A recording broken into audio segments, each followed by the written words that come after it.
آپ کو خاص طور سے مدعو کیا جائے گا اور آپ تقریر بھی کریں گے۔ ایسا دن آپ کی زندگی میں دوبارہ نہیں آ سکتا۔ مجھے کانووکیشن میں جانے سے کوئی دلچسپی نہیں۔ جب آپ جائیں گے تب آپ کو یہ بہت دلچسپ لگے گا۔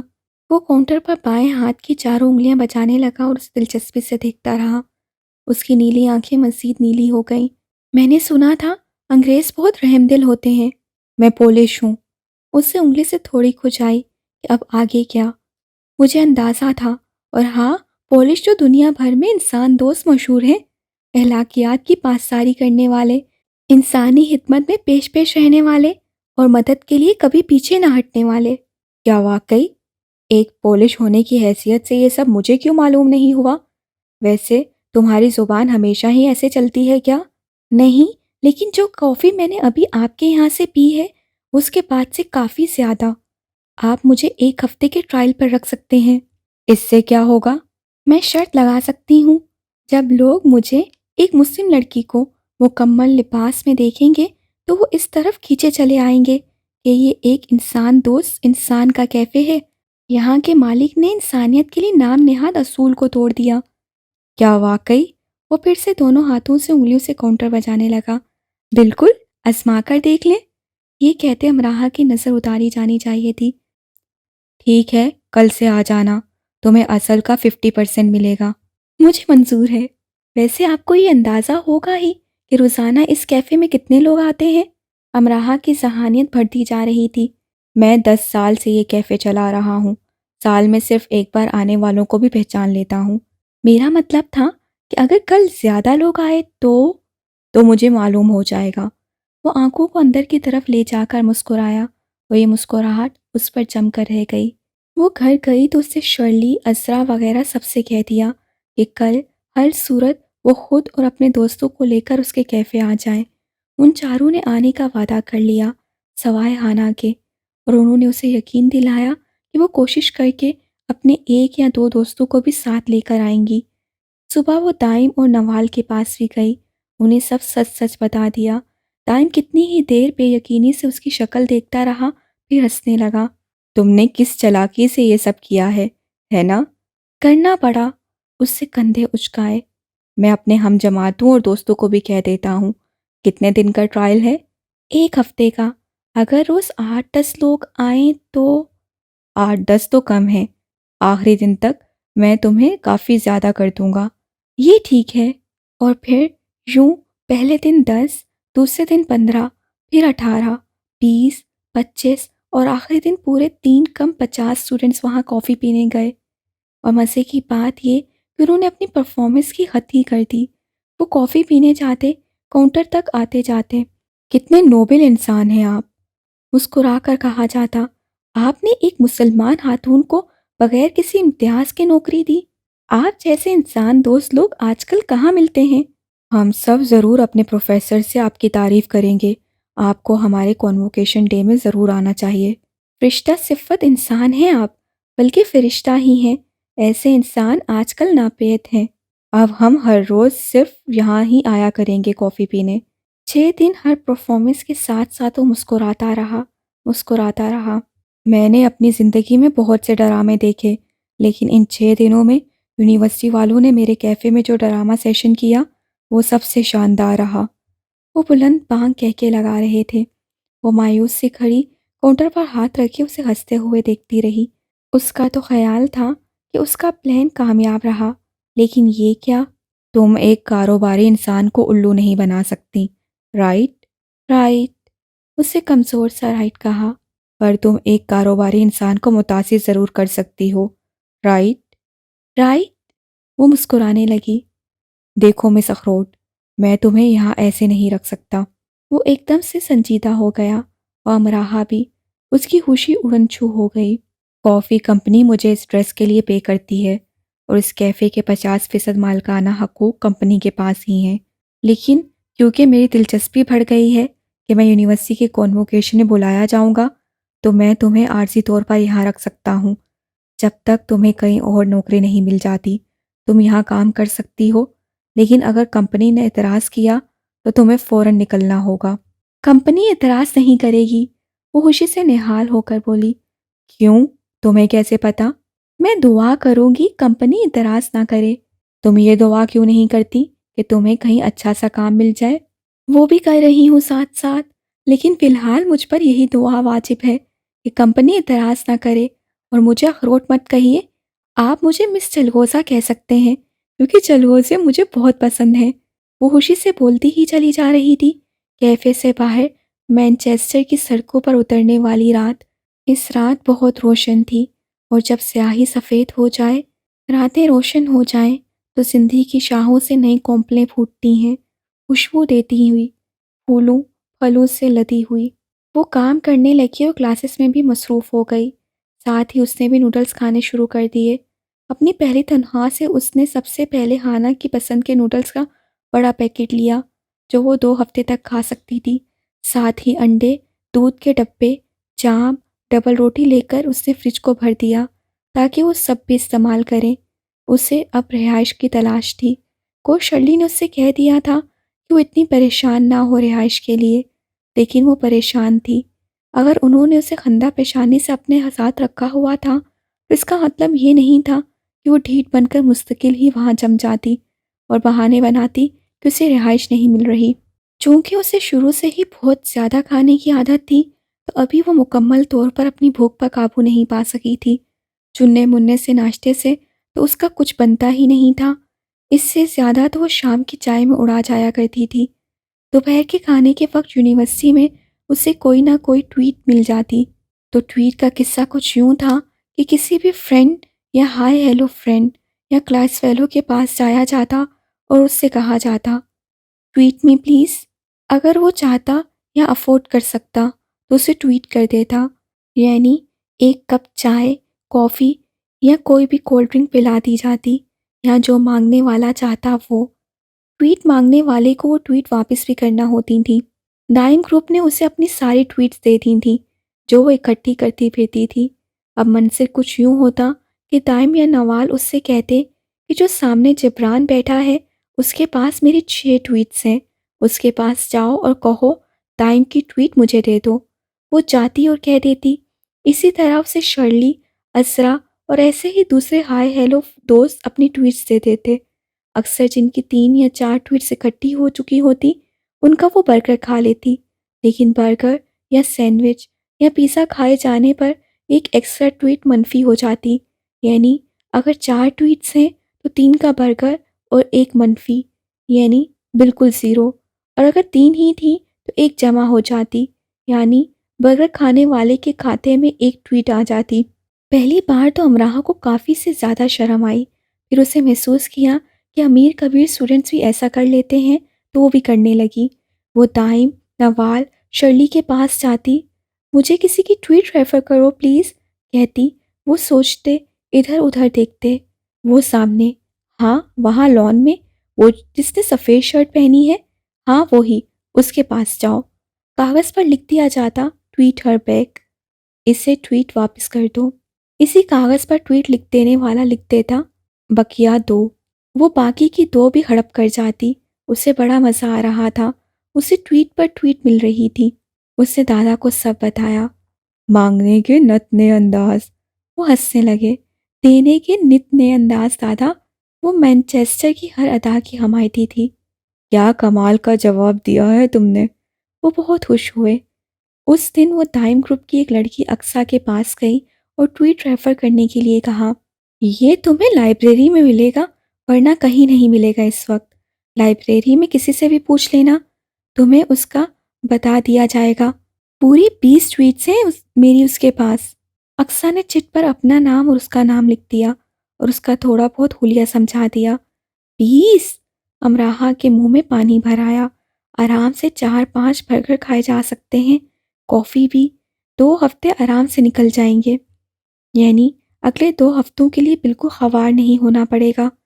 وہ لائبریری میں آ گئی اور سرگوشی کے انداز سے کاؤنٹر سے اس کا پوچھا، میں سمجھ نہیں پائی، کون سی کتاب چاہیے؟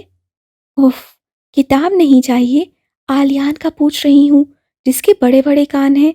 امراہ نے کانوں کا حوالہ دیا، جبکہ اقصیٰ نے یہ کہا تھا کہ لائبریری میں جو سب سے خوبصورت لڑکا دنیا مافیا سے بے خبر کتاب پڑھ رہا ہوگا وہی ہوگا۔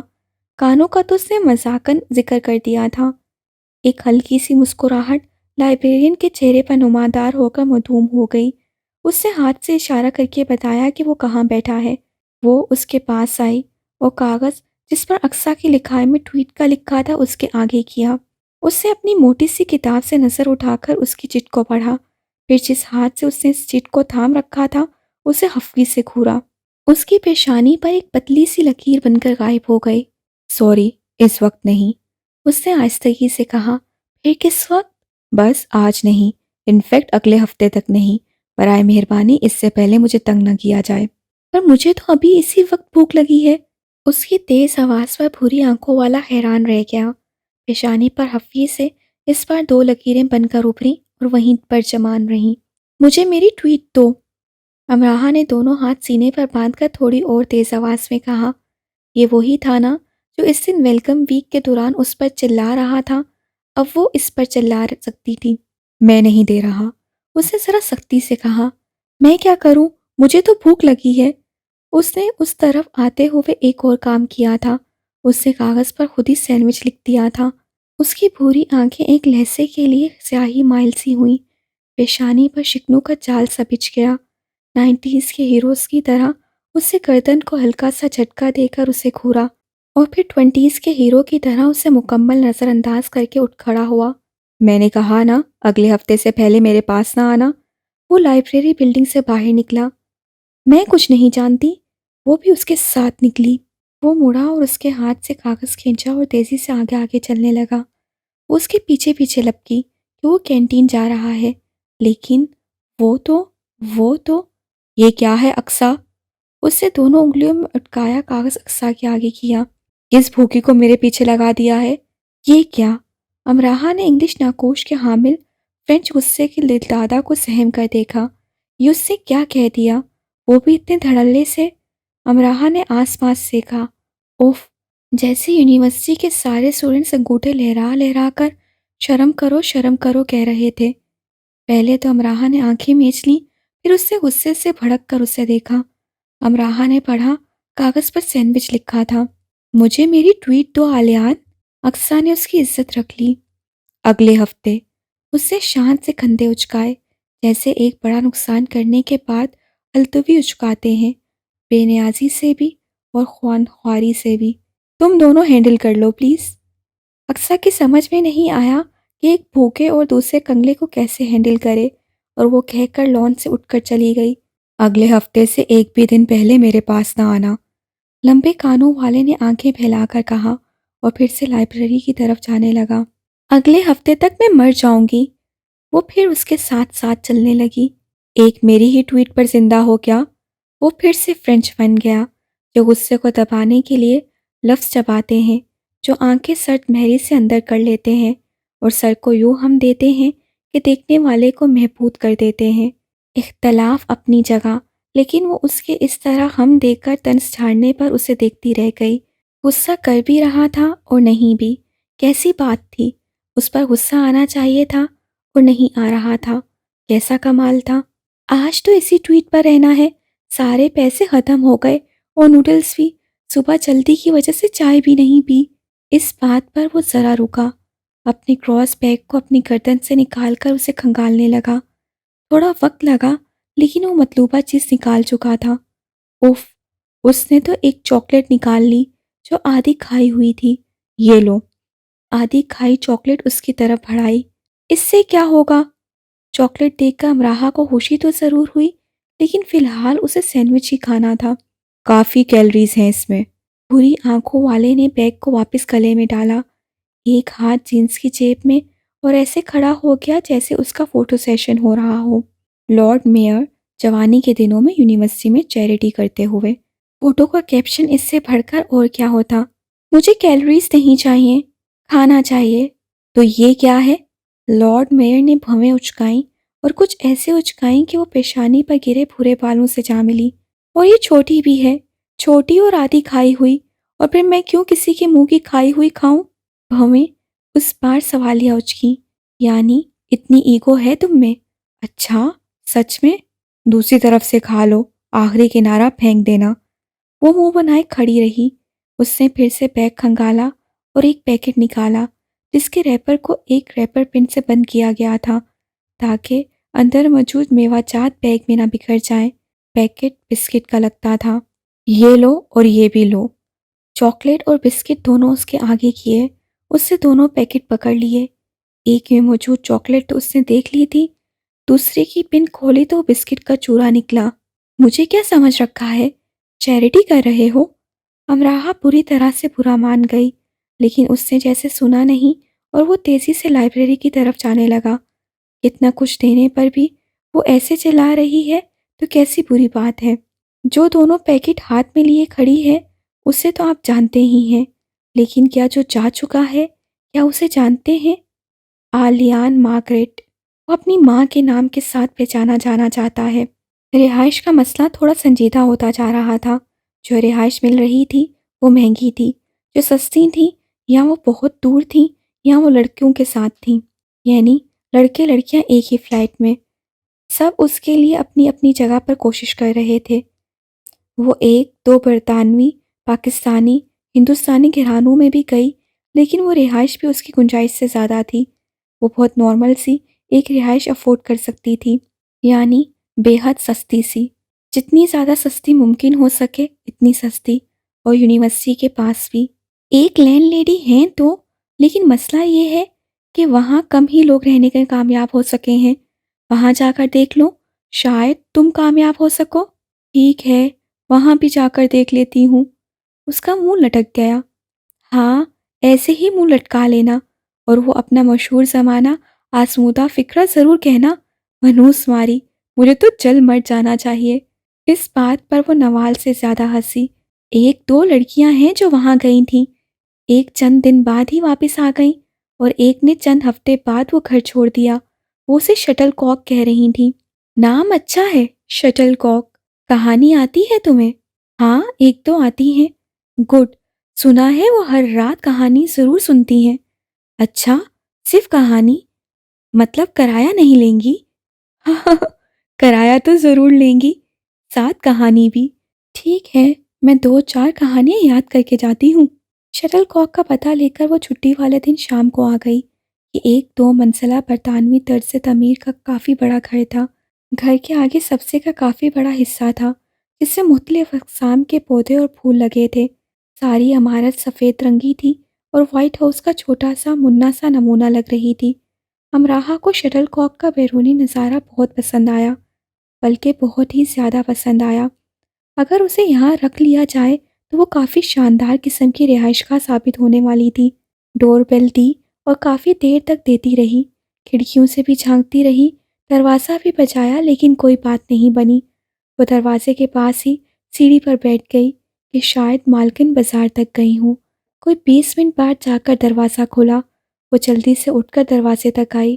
مجھے کہانی آتی ہے، جھٹ سے کہا۔ سامنے والی کی ہنسی بارش بنی اور برس گئی۔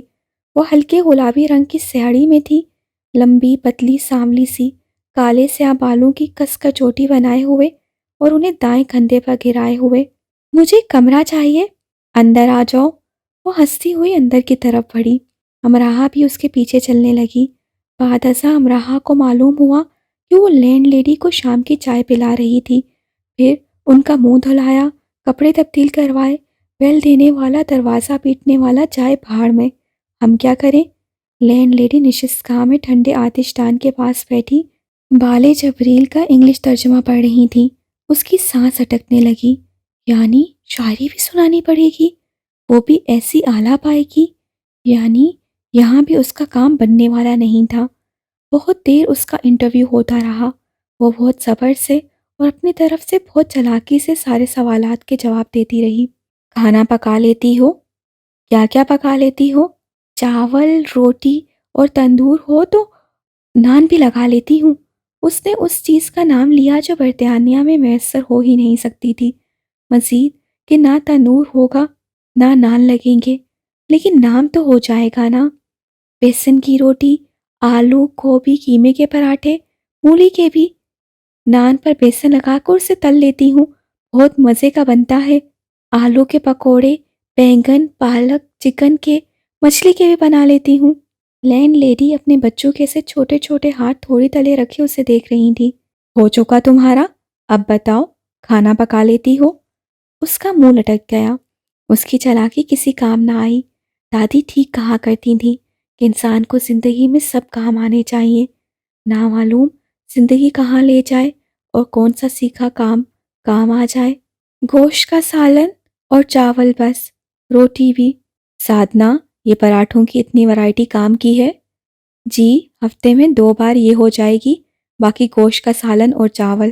میڈم سادنا اسی کے ساتھ صوفے پر ذرا کنارے پر بیٹھی تھی اور سویٹر بن رہی تھی۔ سودا سلف بھی لانا ہوگا۔ جی میں لے آؤں گی، سنڈے کے سنڈے۔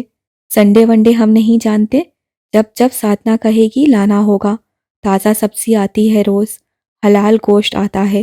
بولو ہاں یا نہ؟ ہاں جی ہاں۔ گڈ۔ اچھا اب بولو، کہانی آتی ہے کوئی؟ بہت مسکرا کے پوچھا، جیسے سب سے اہم سوال تو یہی تھا۔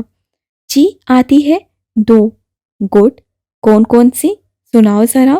ایک کوا تھا، بہت پیاسا تھا، ادھر اڑا ادھر اڑا۔ دوسری خرگوش و کچھوے والی۔ سادنا تیزی سے سلائیاں چلانے لگی تاکہ اس کی ہنسی کم سے کم اس کے منہ سے نکلے۔ لینڈ لیڈی البتہ ہون پیچھے بیٹھی رہی۔ لیڈی، یہاں رہنا ہے یا نہیں؟ رہنا ہے۔ تو کہانیاں بدلو۔ میں اچھی اچھی کتابیں لے لوں گی، آپ کو پڑھ پڑھ کے سناؤں گی۔ گڈ۔ کرایہ بتا دیں پلیز۔ پہلے شرائط سن لو۔ تم سے پہلے 3 لڑکیاں ہو کر جا چکی ہیں، تم چوتھی آئی ہو۔ سادنا یہاں 2 سال سے رہ رہی ہے۔ اس سے سہم کر سادنا نامی لڑکی کو دیکھا۔ ہائے، میری بھی اتنی عمر لگتی ہے کیا؟ اس نے سوچا۔ گھر کی صفائی کرنی ہوگی اور صبح ہی کر کے جانی ہوگی، باقی یہ کمرے بند ہیں اور جتنا بھی گھر استعمال ہو رہا ہے وہ تمہیں صاف کرنا ہوگا۔ کھانا بنانا ہوگا، ہفتے میں 2 دن پودوں کی کاٹ چھانٹ اور کھڑکیوں کی صفائی۔ 1 ہفتے تم میرے کپڑے لانڈری کرو گی اور استری بھی 1 ہفتے سادنا کرے گی۔ جتنی زیادہ لڑکیاں یہاں رہنے کے لیے آئیں گی اتنا ہی کم کام ہو جائے گا۔ میرے کمرے کا جو سینٹرل کارپٹ ہے اسے دھوپ کے دنوں میں تمہیں دھوپ لگوانی ہوگی۔ پاکستان میں اپنے گھر کا نمبر تمہیں مجھے دینا ہوگا، کیونکہ اگر میں نے تم میں کوئی غلط حرکت دیکھی تو فوراً میں تمہارے گھر والوں کو فون کروں گی۔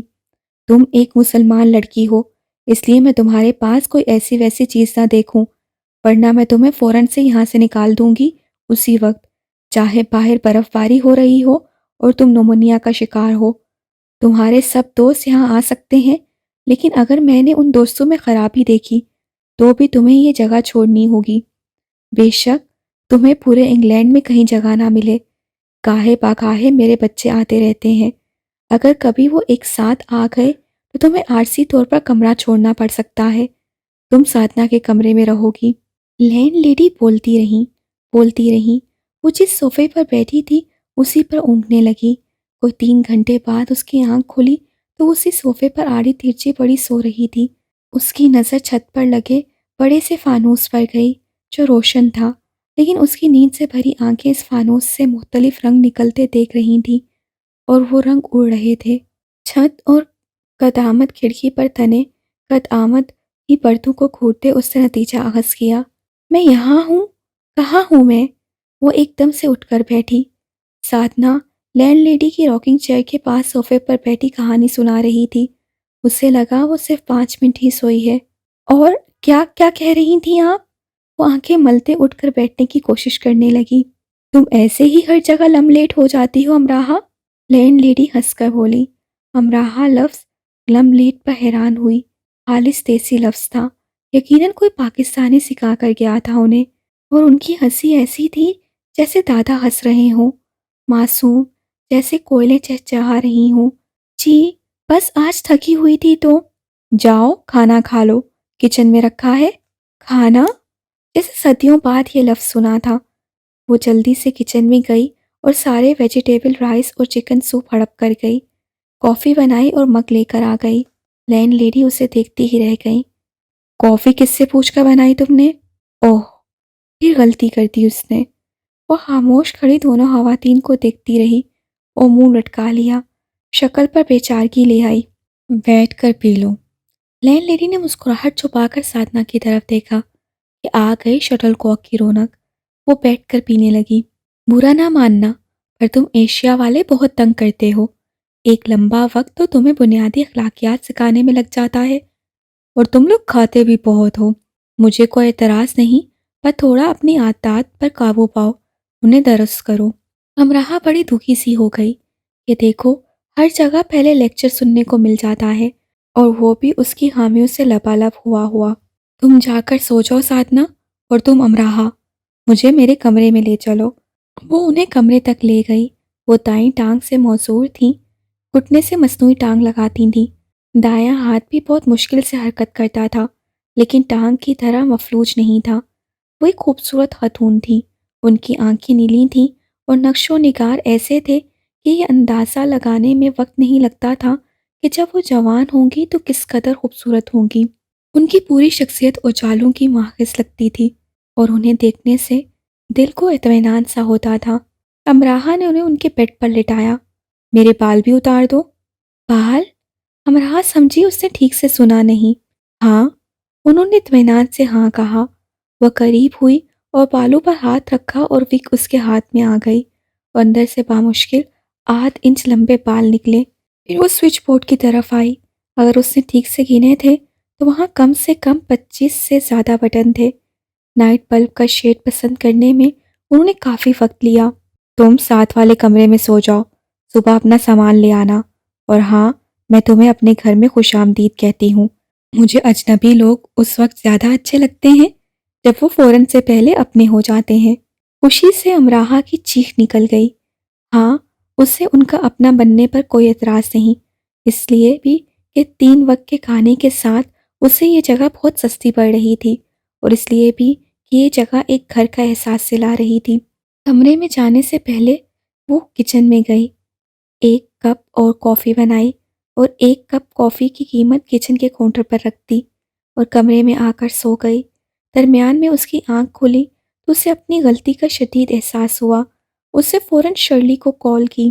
میں پولیس کو فون کرنے ہی جا رہی تھی، تم نے ہمیں پریشان کر دیا۔ وہ ابھی اتنی ذمہ دار نہیں ہوئی تھی۔ اگلے دن سامان لا کر اسے کمرے میں ترتیب دی۔ دھوپ نکلی ہوئی تھی تو کارپیٹ کو اٹھا کر دھوپ میں ڈالا، کپڑے دھوئے، استری کیے، پھر انہیں لیڈی مہر کے وارڈروب میں لٹکایا، سادنا کے ساتھ مل کر کھانا بنایا، اور پھر کیفے آ گئی۔ واپسی پر بک سٹور سے ہوتی گئی، لیکن وہاں اردو کی کتابیں بہت کم تھیں، جو تھیں وہ بہت ادبی تھیں، زیادہ تر شاعری کی تھیں۔ آگ کا دریا، خدا کی بستی، اداس نسلیں، من چلے کا سودا، وغیرہ وغیرہ۔ ایک تو وہ فی الحال اس طرح کی مہنگی کتابیں خرید نہیں سکتی تھی، دوسرے اس عمر میں اپنے سر کے بال جھڑوانا نہیں چاہتی تھی۔ وہ یہ سب کتابیں پڑھ چکی تھی، لیکن پڑھ کر سنا نہیں سکتی تھی۔ یہ ایک صبر آزما کام تھا، اور اتنا زیادہ صبر وہ اتنی سی عمر میں نہیں کرنا چاہتی تھی۔ اسے ایک سادہ سی سستی سی کتاب چاہیے تھی۔ اس نے اپنی پاکستانی ہم جماعت سے بات کی تو اس نے اسے اپنی خالہ کی ایک کتاب لا کر دی، کھیل تماشا، اشفاق احمد کی ہے۔ ایک تو مفت میں کتاب مل گئی تھی، دوسرا زیادہ موٹی نہیں تھی۔ اپنی باری پر اس نے لیڈی مہر کو کھیل تماشا سنانا شروع کی تو وہ مزے سے سنتی رہی، لیکن امراہ کے دماغ کے کہیں اوپر سے الفاظ گزر کر جاتے رہے۔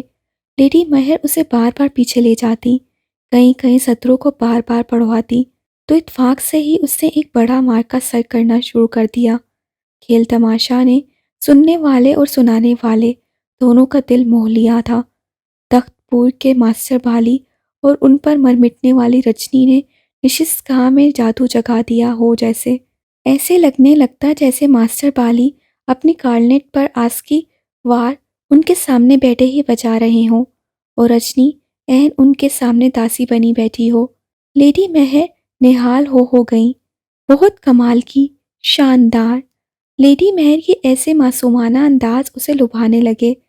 سادنا قدیم بنگالی اور بھوجپوری لوک کہانیاں سناتی تھی جو اس نے اپنے بزرگوں سے سنی تھی، اور حیرت انگیز طور پر وہ کہانیاں اتنی تھیں کہ امراہ کو لگتا سادنا نے اپنی زندگی کے اتنے سال صرف کہانی سنتے ہی گزارے ہیں۔ جب وہ رات کو کہانی شروع کرتی تو اس کی آواز میں سارے جہاں کا سحر سمٹ آتا۔ وہ گنگا جمنا کی طرح رواں دواں ہو جاتی، ہلکورے کھاتی، شفاف ہو جاتی۔ کبھی اس کی کہانیاں پرسوز ہو جاتی، لیکن وہ انہیں ایسی نرمی اور چاہت سے سناتی کہ شک ہونے لگتا کہ ان کہانیوں میں سوز بھی ہے، بلکہ ایسا لگتا کہ اس کا 8 سالہ بیٹا اس کے سامنے کھڑا ہے اور اس سے کہہ رہا ہے، کائنات کی ہر بلندی سے بلند انسان کے مقام کو کیا گیا ہے، تو پھر وقتی پستیوں پر واویلا کس لیے؟ ہماری جرت کو آسمان والا بے مثال کر دے گا، یہ خوف اور شک کیوں؟ تو سادھنا جو بامشکل 32 سال کی تھی، کیسے واویلا کرتی جب اس کا 8 سالہ ہڈیوں کے کینسر میں مبتلا بیٹا ہی جواں حوصلہ تھا، اور جو ساری تکلیف سہ کر بھی اسے فون کرتا اور کہتا تھا، میں جب تک زندہ رہوں گا کبھی رو کر نہیں سوؤں گا، کبھی رو کر آنکھ نہیں کھولوں گا، ڈاکٹروں کے سارے اوزار اور ان کی دوائیں اور میرے جسم کی ساری تکلیف بھی مل کر مجھے نہیں ہرا سکے گی، میں نہیں روؤں گا ماں، کبھی نہیں۔ تو ایسے بچے کی ماں کیسے روتی؟ وہ بات بات پر مسکراتی، ہنستی، اس کی کہانیاں کیوں نہ امر جیت ہوتی، اس کی آواز میں ایسا سحر کیوں نہ آتا جو تھپک تھپک کر سلا دیتا ہے۔ سادھنا کی کہانی سنتے سنتے وہ نشست گاہ میں ہی سو جاتی، جیسے کوئی وہ لوری سناتا ہو جو جنگ سے لوٹ آنے والا اپنے بچوں کو اور جنگ جیت جانے والے اپنے کنبے کو سناتا ہے، وہی جوان مردی کے قصے اور شہیدوں کے لہو رنگ فسانے۔ اس دوران ایک چھوٹا سا واقعہ ہوا جو کافی بڑی صورت اختیار کر گیا۔ اسے اور اس کے چند کلاس فیلوز کو یونیورسٹی کے ایک دوسرے گروپ نے اپروچ کیا۔ وہ مینچسٹر میں اپنی نئی کلاسز کے شروع ہونے کے سلسلے میں ایک پارٹی کا اہتمام کر رہے تھے، اور پارٹی کے انتظامات کے لیے انہوں نے یونیورسٹی کے اسٹوڈنٹس کو ہی موقع دیا تھا تاکہ وہ چند گھنٹوں میں کچھ زیادہ پاؤنڈز کما سکیں۔ اس کے کلاس فیلوز نے ہاں کہا تھا، اس نے بھی ہاں کہہ دیا۔ انہیں پارٹی کے سارے انتظامات دیکھنے تھے، ڈیکوریشن سے لے کر سرونگ تک۔ پارٹی ان میں سے کسی ایک اسٹوڈنٹ کے گھر کے لان میں تھی۔ سر شام ہی ان سب نے پارٹی کے لیے ابتدائی تیاریاں مکمل کر لیں، باقی ان کا کام میزوں پر کھانے کی اشیاء رکھنا تھا جو ذرا ہٹ کر الگ سے لگی تھیں۔ تم شکل سے بہت زیادہ پاکستانی لگتی ہو۔ مائیکل اور اس کے دوسرے دوست اسے تشویش سے ایسے دیکھنے لگے کہ اسے تشویش ہونے لگی۔ وہ سب پارٹی کے انتظامات دیکھنے آئے تھے۔ میں ہوں بھی پاکستانی، وہ برا مان گئے۔ نہیں، ہمارا مطلب وہ سب ذرا ڈرتے ہیں، بلکہ ذرا سے کچھ زیادہ ہی ڈرتے ہیں۔ کون؟ آج کی پارٹی میں آنے والے زیادہ تر اسٹوڈنٹس۔ وہ کافی زیادہ گول مول سی بات کر رہا تھا۔ انہیں پاکستان فوبیا ہے کیا؟ نہیں، شاید ہاں، یہ اخبارات، ٹی وی، میڈیا دماغ خراب کر دیتے ہیں۔ برا نہ مانو پلیز، وہ کمزور عقیدے کے لوگ ہیں، جو کچھ اخبارات میں کہا جاتا ہے اس پر یقین کر لیتے ہیں، اور تم تو ہو بھی مسلم۔ پلیز ایسے برا نہ مانو، دھماکوں سے بہت ڈر لگتا ہے انہیں۔ دھماکوں سے ڈر لگتا ہے؟ میں مسلم ہوں، آخر کیا مطلب ہے ان سب باتوں کا؟ مجھے بھی دھماکوں سے ڈر لگتا ہے، لیکن میں تو تمہیں نہیں بتا رہی۔ وہ ان کی ایک بات بھی نہیں سمجھ سکی۔ دیکھا، تم برا مان گئی، تم غلط سمجھ رہی ہو۔ یہاں کون سا دھماکہ ہونے جا رہا ہے؟ مطلب کچھ ہوگا ہی نہیں تو ڈرنا کیسا؟ مائیکل نے اچھی اداکاری کی یہ کہتے۔ کچھ ہونے کا خطرہ ہے یہاں؟ کوئی بلاسٹ؟ تم مجھے ڈرا رہے ہو؟ میں تمہیں صرف بتا رہا ہوں، ان میں سے زیادہ تر کے انکل اور فادرز پولیس میں ہیں، بس ایسے ہی بتا رہا ہوں۔ ایسے پریشان نہ ہو۔ امراہ کا سر چکرانے لگا۔ کیا کہہ رہے ہو؟ کیا سمجھانا چاہ رہے ہو مجھے؟ ایسے ہی تم سے باتیں شیئر کر رہے ہیں۔ ایسے باتیں شیئر کرتے ہیں؟ تم سب مجھے شک سے گھور رہے ہو۔ تمہیں لگتا ہے میں یہ دھماکہ کروں گی؟ میں؟ کیا مذاق ہے یہ؟ بلکہ کیا بکواس ہے یہ؟ اسے غصہ آ گیا۔ ایسی تو کوئی بات نہیں ہم نے کی۔ تم کیا سے کیا سوچ رہی ہو؟ ہاں، سیدھے سیدھے یہ بات نہیں کی، پر جو کی ہیں ان کے مطلب خوفناک ہیں۔ ڈرنے کی کوئی ضرورت نہیں، تمہارا تو ابھی سے رنگ اڑ گیا۔ ابھی سے مطلب؟ اس کا رنگ واقعے میں اڑ گیا۔ وہ گڑبڑا گئے۔ مطلب ہم تو صرف باتیں کر رہے ہیں۔ ایسی خطرناک باتیں ہی کیوں کرتے ہو تم سب؟ مجھے تمہاری باتیں پسند نہیں آئیں۔ میں چلی جاؤں یا کام کروں؟ ویسے پیسے میں پورے لوں گی۔ نہیں نہیں، تم کام کرو، جانا نہیں۔ وہ مسکرانے لگے۔ وہ اپنے کام میں لگ گئی اور اندر ہی اندر سہم بھی گئی، یعنی اگر ذرا سی بھی کوئی گڑبڑ ہو گئی تو یہ لوگ اس پر صاف صاف الزام لگا دیں گے۔ پولیس اور پھر لان میں ایک طرف ذرا اونچائی پر ڈی جے کا انتظام کیا گیا تھا، جیسے کلب میں ہوتا ہے۔ اندھیرا گہرا ہوا تو ٹوسٹ لائٹس نے اور ٹوسٹ بڑھا دیا۔ انہوں نے ڈی جے ساؤنڈ چیک کیا جو خطرناک حد تک تیز تھا۔ نیلی، پیلی، ہری، لال ٹوسٹ لائٹس حرکت کرنے لگیں، سب آنے لگے۔ انہوں نے میزوں پر پہلے سے ہی سافٹ ڈرنکس رکھ دی تھیں۔ 2 گھنٹے بعد انہیں کھانے کی چیزیں رکھنا تھیں۔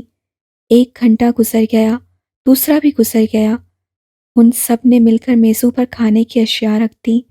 ڈی جے نسبتاً ہلکی آواز میں میوزک کے ساتھ تجربات کرتا رہا، جو امراحہ کو کافی پسند آ رہے تھے۔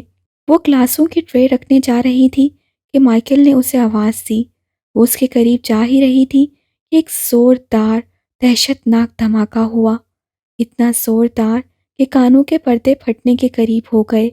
امراحہ پوری طرح سے ڈر کر لڑک کر گری۔ خون کے چھینٹے اڑے اور خون کی بدبو پھیل گئی، ساتھ ہی شیشے کے ٹوٹنے اور انسانی چیخوں کی آوازیں بھی آئیں۔ میز اور کرسیاں ایسے اڑ کر گری جیسے ان کے نیچے پنکھے لگے ہوں، سب زمین پر گر گئے۔ یہ پورے 15 سیکنڈ تک سناٹا رہا۔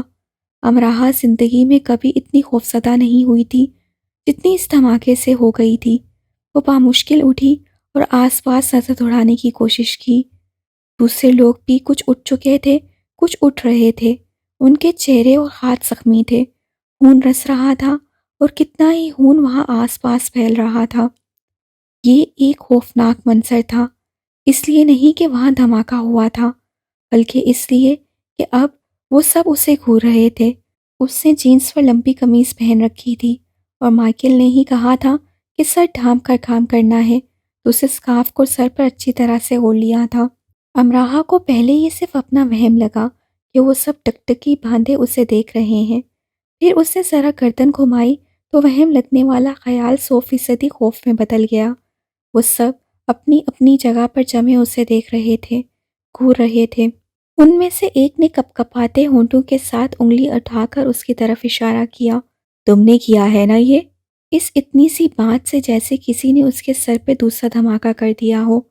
لمحے کے 1000ویں حصے میں اس کے ذہن میں 9/11، لندن ٹرین دھماکے، اخبارات، ٹی وی چینلز کی سبھی خبریں، ڈاکومنٹریز کٹمٹ ہو کر چکرانے لگیں۔ دہشت گرد، یو ڈڈ دس، دہشت گرد، یو۔ اس کا سر چکرانے لگا، دہشت اس کے چہرے پر نظر آنے لگی۔ مجھے نہیں معلوم۔ وہ اٹک اٹک کر ہونٹ ہلانے لگی، آواز اس کے ہونٹوں سے نکل نہیں رہی تھی۔ اسے لگ رہا تھا کہ وہ ساری زندگی بول ہی نہیں سکے گی۔ اور ٹھیک اسی دوران ایک اور دھماکہ ہوا، ویسا ہی زوردار۔ ان سب نے اپنے کانوں میں انگلیاں ٹھونس لیں۔ پھر سے وہاں موجود بہت سی چیزیں گریں، شیشے کے چھوٹے ٹکڑوں کی ایک بھوچاڑ آندھی کی طرح آئی، خون کے چھینٹے اڑے۔ پیچھے کھڑے بہت سے لڑکے لڑکیاں گر گئے اور کراہنے لگے۔ اس طرف کافی اندھیرا تھا، لیکن ان کی چیخیں اور کراہیں سنائی جا سکتی تھیں۔ اس بار امراحہ گری نہیں، کھڑی ہی رہی اور کافی دہشت ناک انداز لیے کھڑی رہی۔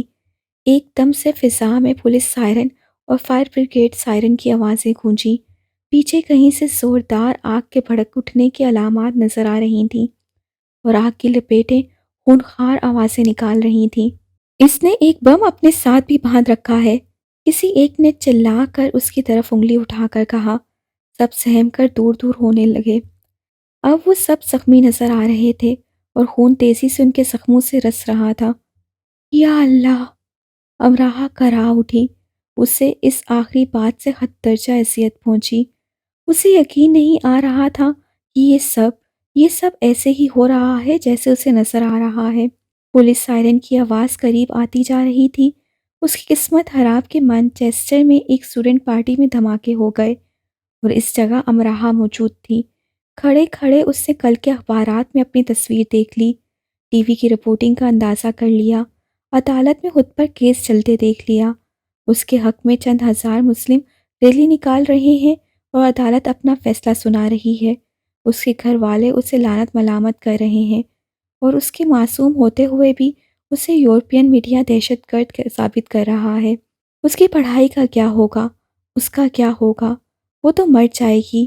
اور ٹھیک اسی دوران وہ ایک اور دھماکہ ہوا اور حلق کے بل چلانے لگی، پاگلوں کی طرح، ڈر کر، حواس فاختہ ہو کر۔ میں نے کچھ نہیں کیا، کچھ نہیں کیا۔ ایک سیکنڈ میں وہ یہ بات 20 بار کہہ گئی، ساتھ چلاتی رہی۔ 400-500 اسٹوڈنٹس کا گروپ ادھر ادھر پھیلا اسے دیکھتا رہا۔ ساری پارٹی کا حشر ہو گیا۔ وہ پاگل ہو جانے کے قریب تھی۔ سن رہے ہو تم؟ میں نے کچھ نہیں کیا، وہ پوری قوت سے چلائی، اپنی ساری ہمت جمع کر کے، پورا زور لگا کر۔ وہ سب ویسے ہی کھڑے رہے جیسے کوئی تھیٹر شو کھڑے ہو کر دیکھ رہے ہوں۔ تو اور کس نے کیا ہے یہ؟ کوئی ایک بولا۔ امراحہ نے بھی یقینی سے بولنے والے کی طرف دیکھا اور غصے سے دیوانی ہونے لگی۔ مجھے کیا پتا کس نے کیا ہے؟ کیوں؟ تم سب ہی کرتے ہو نا یہ؟ پہلے والا ہی بولا، جس کی ناک اور پیشانی سے خون بہہ کر گردن تک آ چکا تھا۔ اس بات نے امراحہ کی حیثیت میں بے پناہ اضافہ کر دیا کہ اس کا دل چاہا کہ کاش اس کے ہاتھ میں ایک بم واقع میں آ جائے اور وہ دہشت گرد بن ہی جائے۔ ہم کرتے ہیں یہ؟ کون کہتا ہے یہ؟ ہاں؟ اس میں پاگل پنے کے آثار بڑھنے لگے۔ سب کو معلوم ہے، اخبارات، ٹی وی، تمہارا میڈیا، تمہارے ٹی وی چینلز، اخبارات جھوٹ بولتے ہیں۔ پاگل ہو تم سب، پاگل بناتے ہو دنیا کو۔ ہم دہشت گرد ہیں یا تم؟ ہم نہیں، تم ہو۔ تم نے دنیا میں فرسٹریشن کو بڑھایا ہے، تم ہو خرابی کی جڑ۔ اتنی بے وقوف نہیں ہوں میں کہ تم مجھ پر الزام لگا کر مجھے اندر کروا دو۔ میں تم سب کو مار ڈالوں گی۔ دہشت گرد نہیں ہوں میں، نہیں ہوں۔ کیسے نام لے سکتے ہو تم میرا؟ کیسے؟ میں کیوں کروں گی یہ سب؟ کیوں؟ اتنے سارے اجنبی چہرے اس کے سامنے تھے اور وہ سب اسے ایسی نظروں سے دیکھ رہے تھے کہ اس کا ڈوب مرنے کا دل چاہا، اور دل چاہا وہ خود سمیت سب کو آگ لگا دے، اور خود کو آگ اس نے ایسی لگانی شروع کی کہ ایک دم سبزے پر بیٹھ کر اونچی آواز سے رونے لگی، اونچی، بے حد اونچی۔ دکھ سے اس کا دل پھٹ جانے کو تھا۔ کیسے اس پر الزام لگا دیا گیا تھا، ایک معصوم یونی پڑھنے والی اسٹوڈنٹ پر؟ اتنی آسانی اور سنگدلی سے ایسا کیسے کیا جا سکتا ہے؟ پولیس اور فائر بریگیڈیئر سائرن بند ہو گئے۔ پارٹی میں اب صرف اس کے رونے کی آواز ہی آ رہی تھی، اور سب جہاں کھڑے تھے وہیں کھڑے رہ گئے۔ اب وہ ایسے کھڑے تھے جیسے تھیٹر تو ختم ہوا، لو اب ہارر مووی شروع ہوئی۔ منظر اپنی مثال میں بے مثال ہو گیا، اور اس کے رونے نے ان سب پر رقت سی طاری کر دی۔ اس کے رونے میں سسکیاں شامل ہوئیں اور پھر ہچکیاں۔ اس کے ماضی کے سبھی دکھ اس کے سامنے آ کر کھڑے ہو گئے اور اسے بتانے لگے کہ اتنی جلدی اسے سکھ ملنے والا ہے، نہ راس آنے والا ہے۔ کسی میں جرأت نہ ہوئی کہ کچھ بول سکے یا اس کے پاس جا سکے۔ یہ سب تمہارے ساتھ عملی مذاق کر رہے تھے، یعنی پرینک۔ آواز کچھ جانی پہچانی تھی۔ اس سے گردن اٹھا کر آواز کی سمت دیکھا۔ اس سے ذرا سا دور اندھیرے میں ایک کرسی پر آلیان بیٹھا کوکٹیل سے لطف اندوز ہو رہا تھا۔ اس نے یہ بات اتنے سکون سے کی جیسے وہ خاموشی سے بیٹھا اوپرا دیکھ رہا ہو، اور ایسے خوفناک رونے نے اس کا مزہ خراب کر دیا ہو، اور اب شکایتاً وہ کہتا ہو کہ برائے مہربانی یا ٹکٹ کے پیسے واپس کیے جائیں یا یہ بیہودہ کھیل ختم کیا جائے۔ عملی مذاق؟ اسے سمجھنے میں وقت لگا، پھر جب وہ سمجھ گئی تو غضبناک غصے سے لرزتی اٹھ کر کھڑی ہو گئی۔ اسے یقین نہیں آ رہا تھا کہ اس حد تک جا کر بھی کوئی عملی مذاق کیا جا سکتا ہے۔ اس نے کبھی یہ سب دیکھا تھا نہ سنا تھا، بلکہ اس کے گمان میں بھی نہیں تھا کہ ایسا مذاق ہو بھی سکتا ہے۔ سب کچھ اتنا مکمل اور جامع تھا کہ اس نے اس بارے میں سوچا ہی نہیں، اور نہ ہی وقت ملا کہ وہ غور کرتی۔ یہ سب سینئرز ہیں اور جونیئرز کے ساتھ۔ Shut up! اس سے دھاڑ کر انگلی اٹھا کر آلیان سے کہا، پھر وہی انگلی لہرا کر اس سے وہیں شٹ اپ پوری قوت سے چلا کر ان سب سے کہا، بکواس بند رکھو تم اپنی۔ اس نے کہا جبکہ وہ تو بکواس کر ہی نہیں رہے تھے۔ بیچارے خاموش کھڑے اسے روتا سن رہے تھے، اور کہیں ایک تو خود بھی رو دینے کو تھے کہ یہ ان سے کیا ہو گیا۔ تم لوگ انگریز، گورے، دنیا پر حکمرانی کرنے والے، جو جی میں آئے کرنے والے، ہمیں کیا سمجھ رکھا ہے؟ جب جی میں آیا مذاق بنا لیا ہمارا۔ جب جی میں آیا غلام بنا لیا، بولو کیا سمجھ رکھا ہے ہمیں؟ تحش کی شدت سے امراحہ کو سمجھ نہیں آئی کہ ان پر پھٹکار کا آغاز کہاں سے کرے اور کن لفظوں کا استعمال کرے کہ یہ سب ڈوب ہی مرے۔ پہلے ہمارے ملک میں آئے، ہم پر راج کیا، ہماری دولت لوٹ کر لے گئے، کوہ نور اٹھا کر یہاں لے آئے چور، اور ہماری تذلیل کرتے ہو اور اب ہمیں دہشت گرد بنا رہے ہو۔ ہم سے حسد کرتے ہو کہ ہم زندگی میں آگے نہ نکل جائیں، تم سب سے آگے نہ نکل جائیں۔ کالی اور گنتی کے لیے ہر انسان اپنی مادری زبان استعمال کرتا ہے۔ وہ روانی سے چیخ چلا کر اردو میں ان پر برس رہی تھی۔ آلیان ساتھ ساتھ انگریزی میں ترجمہ کرتا جا رہا تھا۔ تم انگریز گورے ہمارے ملک میں آئے، ہم نے تمہاری میزبانی کی، تمہیں بادشاہ بنایا، جاتے ہوئے تمہیں کوہ نور تحفے میں دیا۔ آلیان اپنی مرضی کا ترجمہ کر رہا تھا، یعنی اسے اور بھڑکا رہا تھا۔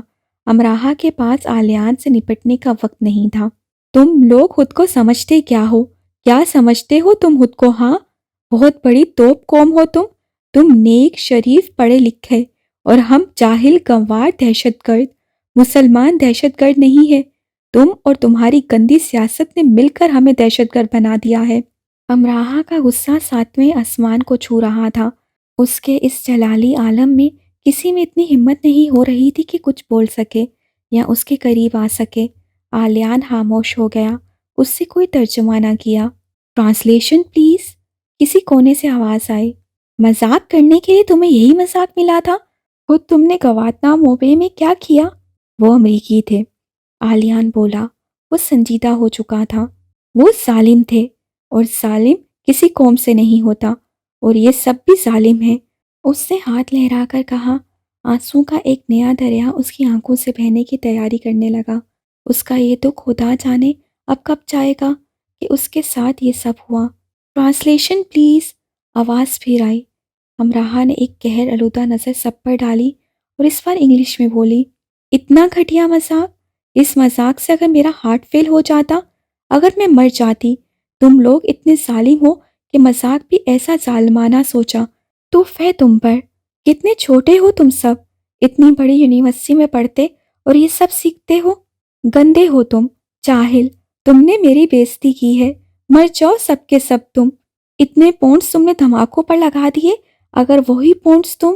اب وہ انہیں ٹھیک ٹھاک ایسے شرمندہ کرنے لگی کہ رات ہی رات وہ سب اجتماعی خودکشی کر لیں۔ کچھ زیادہ پونڈز نہیں لگے، وہ تو ایسے ہوئے ہیں۔ ڈی جے نے ایک بٹن دبایا اور ایک اور دھماکہ ہوا، یعنی وہ ساؤنڈ چھوڑ رہا تھا۔ اللہ انہیں نظر بد سے بچائے، کس قدر ٹیلنٹڈ تھے وہ سب۔ امراحہ نے شدید غصے میں اپنے قریب ہی گرا ہوا ایک گلاس اٹھا کر اوپر ڈی جے کی طرف اچھالا۔ انگلیاں ٹوٹ جائیں تمہاری، بہرے ہو جاؤ تم، پرسکون ہو جاؤ، کافی ہو گیا، چلو اب بس کرو، آلیان نے نرمی سے کہا۔ امراحہ کو اور غصہ آیا، اسے ان سب کی اجتماعی خودکشی ہی چاہیے، بس بکواس بند رکھو اپنی۔ اس کی آواز ڈی جے کے کئی دھماکوں سے زیادہ دھماکہ خیز تھی۔ اس نے ایک نظر پھر سب پر ڈالی، بےزتی کے احساس سے اس کا سارا وجود جھلسنے لگا، یعنی انہیں اندازہ ہی نہیں کہ وہ سب اس کے ساتھ کیا کر بیٹھے ہیں۔ رینک کے نام پر وہ اسے آسمان سے نیچے زمین پر پٹک چکے ہیں۔ سب اسی کے ساتھ کیوں؟ پاکستان میں کوئی کسر رہ گئی تھی جو اب یہ پوری کر رہے تھے؟ جو اس کے اپنے نہیں کر سکتے تھے، اب وہ غیر کر رہے تھے۔ دنیا میں اس کے لیے کہیں کوئی سکون ہے یا نہیں؟ دنیا میں سب اسے ہی دکھ دینے کے لیے پیدا کیے گئے ہیں کیا؟ ان سب سوالوں نے اس کے دل کو اتنا بوجھل کر دیا کہ اس پر انکشاف ہوا کہ وہ دنیا میں اتنی چھوٹی یا لمبی عمر میں شاید ہی کوئی خوشی حاصل کر پائے گی، شاید ہی اسے کبھی عزت یا رتبہ دیا جائے گا، اور شاید ہی کبھی وہ اپنی ذات میں بلند ہو کر دنیا کی نظروں میں بھی بلند ہو پائے گی۔ ان انکشافات پر جیسے یہاں آنے سے پہلے وہ دھاڑیں مار مار کر روتی ہی رہی تھی، تو وہ سبھی دھاڑیں اس کے اندر پھر سے جاگ اٹھیں۔ وہ گھاس پر بیٹھ کر گھٹنوں میں منہ چھپا کر ان سب دھاڑوں کو آواز میں جگا کر رونے لگی۔ سب نے دور سے اس کے گرد گھیرا سا بنا لیا۔ ان سب کی رہی سہی ہمت بھی جاتی رہی کہ وہ شیرنی بنی امراحہ کے پاس آئے اور اسے چپ ہی کروا دے۔ عملی مذاق تھا اور کچھ زیادہ ہی عملی ہو گیا تھا۔ اب وہ رو رہی تھی اور وہ سب شرمندہ شرمندہ اسے سن رہے تھے۔ وہ ایک دوسرے کو دیکھنے لگے کہ اس مشرقی لڑکی سے اب کیسے معذرت کریں۔ آلیان اٹھا اور چل کر اس کے قریب آ کر بیٹھ گیا۔ مذاق کچھ زیادہ ہی ہو گیا، ان کی غلطی ہے، انہیں معاف کر دو، اس سے بہت دوستانہ انداز میں کہا۔ وہ بدستور ہچکیاں لیتی رہی۔ پلیز انہیں معاف کر دو، پلیز۔ آلیان تو ڈر رہا تھا اندر ہی اندر کہ وہ اس کی گردن ہی نہ دبوچ لے، پھر بھی وہ بنا کہے رہ نہ سکا۔ اس کا رونا ایسا تھا کہ اسے اپنے ایک پیارے کی سسکیاں یاد آنے لگی تھیں۔ پلیز ایسے نہ رو، ہم سب کو تکلیف ہو رہی ہے، اس سے ہم کہا، مجھے نہیں، کیونکہ وہ کہہ نہیں سکا۔ اور امراحہ نے سالوں تڑپ تڑپ کر چھپ چھپ کر روتی رہی آنکھوں کو اٹھا کر آلیان کو دیکھا، اور آلیان وہیں کا وہیں رہ گیا۔ یہ کیا ہوا؟ ششتر وقت نے خاموشی چاک کی اور سنہری قلم نے بلوری دوات میں ڈوب کر حرف اول محبت کی میم پر نوک رکھ دی۔ ہاں، یہیں سے داستانی یارم لکھنے کی ابتدا میں نے کر دی۔ آلیان نے اپنی زندگی میں دو آنکھوں میں اتنی تڑپ، تکلیف، دکھ اور غصہ سمٹا بکھرا ہوا نہیں دیکھا تھا۔ اس سے سیاہ مشرقی آنکھیں دیکھی تھیں، ان مشرقی آنکھوں میں طیش اور شکوے کے ایسے بادل نہیں دیکھے تھے۔ وہ اسے شکایت سے دیکھ رہی تھی کہ اردو بولنے والا، نام سے مسلمان لگنے والا، وہ بھی ان کے ساتھ شامل تھا۔ آلیان کی گویائی کو پڑھ لگے اور وہ امراحہ کی آنکھوں کے استاروں میں جا اڑے۔ اس کی بھوری آنکھوں نے اس سے بھرپور شکایت کی۔ اسے انہیں ان دو سیاہ آنکھوں کے اتنے قریب نہیں لے کر جانا چاہیے تھا۔ اب اگر وہ ایسا کر چکا ہے تو اس کا انجام اسے ہی بھگتنا ہوگا، اکیلے۔ عشق جو اسرار اعظم ہے، اس سے اپنے جادوئی دریچے سعادت مندی سے آلیان کے لیے کھول دیے اور اپنی دھرتی پر اس کی آمد کی چاپ کو احترام سے سلام پیش کیا۔ پھر پہلے راز کی رونمائی کے لیے اس کا ہاتھ تھام لیا اور اس کی سماعتوں کو اپنی گویائی کے قریب کیا۔ آلیان کو یہ یاد کرنے میں وقت لگا کہ وہ کہاں بیٹھا ہے۔ اسے دشواری کا سامنا رہا اپنی آنکھوں کو آنسوؤں کے پانی میں غرقاب ان آنکھوں سے ہٹانے میں۔ اتنے لوگوں میں وہ ایک اس کے ساتھ اکیلا رہ گیا اور ایسی تنہائی پر وہ ناساں ہوا۔